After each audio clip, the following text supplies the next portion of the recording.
அனைவருக்கும் வணக்கம். இந்த வீடியோவில் நம்ம என்ன பார்க்க போகிறோம் அப்படின்னா, நம்மளுடைய சேனலில் ஒரு போலிங் ஒரு ஓட்டிங் எடுத்தோம்.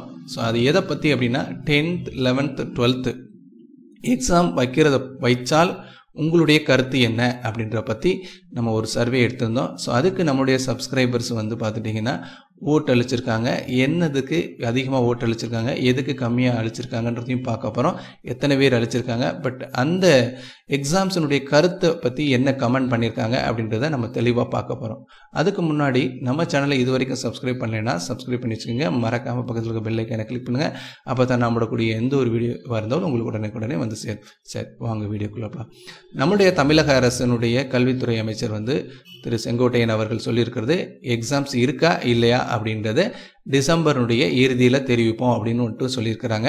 பட் வேறு எதுவும் சொல்லலை. ஸோ இந்த சர்வேக்கும் அதுக்கும் எந்த ஒரு சம்மந்தம் இல்லை. ஸோ இது வந்து நம்மளுடைய சேனலுடைய சப்ஸ்கிரைபருடைய மனநிலை எப்படி இருக்குது அப்படின்ற மட்டும்தான் இதில் கருத்து கேட்டிருக்கோம். ஓகேங்களா? ஸோ ஓகே வாங்க இப்போ என்னென்ன இது கேட்டிருந்தோம் அப்படின்றத பார்த்துருவோம். இது எல்லாரும் பார்த்துருப்பீங்க. சில பேர் ஓட்டிங் பண்ணியிருப்பீங்க, சில பேர் பண்ணியிருக்க மாட்டீங்க. பட் பண்ணவங்க எல்லாருக்கும் என்னுடைய மனமார்ந்த நன்றி. ஏன்னா ஒரு இது சர்வே பண்ணும்போது நீங்கள் அந்த டைம் எடுத்து எனக்காக இது ஸ்பெண்ட் பண்ணதுக்கு ரொம்ப தேங்க்ஸ். ஓகே, இப்போ பார்த்துட்டிங்கன்னா 10-11ஆம் வகுப்பு பொதுத்தேர்வு பற்றி குறிப்பு கருத்து அப்படின்றது வேண்டாம் அப்படின்னு சொல்லி 36% பேர் சொல்லியிருக்கிறாங்க. மொத்தம் 875 ஓட்டில். ஆனால் வேண்டும் அப்படின்னு சொல்லி 25% சொல்லியிருக்கிறாங்க. வைக்கலாம் குறைந்த பாடத்தில் அப்படின்னு சொல்லி 32%. அதாவது நீங்கள் எக்ஸாம் வச்சுக்கோங்க, பட் போர்ஷனை குறைச்சிட்டு நீங்கள் வைங்க அப்படின்னு மாதிரி சொல்லியிருக்காங்க. டோட்டலாக அப்போ வைக்கலாம்னு சொல்கிறவங்க எத்தனை பேர் இருப்பேன்னா 57% வந்து வைக்கலாம் அப்படின்ற ஒரு முடிவுக்கு வந்திருக்கிறாங்க. இதில் 6% என்ன சொல்கிறாங்க அப்படின்னா, நீங்கள் எந்த முடிவு எடுத்தாலும் அதை நாங்கள் ஏற்றுக்கிறோம் அப்படின்ற மாதிரி சொல்லியிருக்கிறாங்க. ஓகேங்களா? ரைட். ஸோ இது வந்து நம்மளுடைய ஸ்டூடெண்ட்ஸினுடைய மனநிலை எந்த அளவுக்கு இருக்குது அப்படின்றத சொல்லுது. இதில் 43 பேர் லைக் பண்ணியிருக்காங்க இந்த சர்வேக்கு.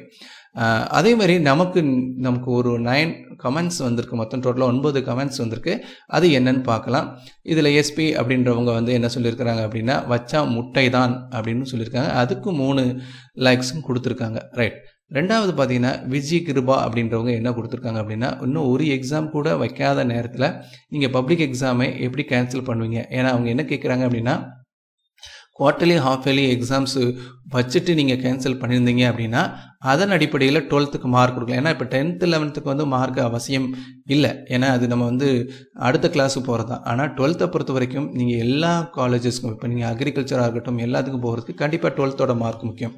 அப்போ அந்த 12th மார்க் வந்து நீங்கள் குவார்ட்டர்லி ஹாஃப் இயர்லி வைக்காமல் நீங்கள் பப்ளிக் எக்ஸாம் கேன்சல் சொன்னீங்கன்னா இந்த ப்ரைவேட் ஸ்கூல்ஸ் வந்து மணி ஏர்ன் பண்ணுறதுக்கு வாய்ப்புகள் இருக்குது. ஏன் அப்படின்னா அதன் அடிப்படையில் வந்து உங்களுக்கு மார்க் கொடுப்பாங்க. எப்படி மார்க் கொடுப்பாங்க?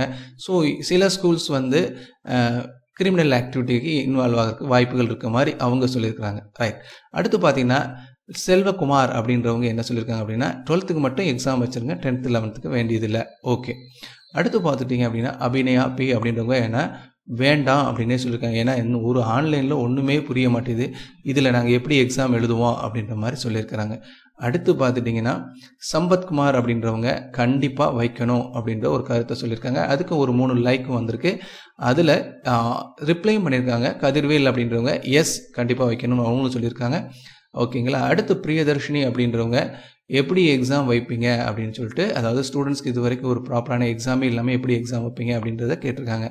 அடுத்து லாஸ்ட்டாக வந்து சொர்ணம் அப்படின்றவங்க என்ன சொல்லியிருக்காங்க அப்படின்னா நோ எக்ஸாம் அப்படின்னு சொல்லியிருக்காங்க. ஸோ இந்த மாதிரியான நிறைய கமெண்ட்ஸ் வந்து நீங்களும் கொடுக்கலாம். ஸோ இந்த வீடியோ கீழே உங்களுடைய மேலான கருத்தை தெரிவிங்க.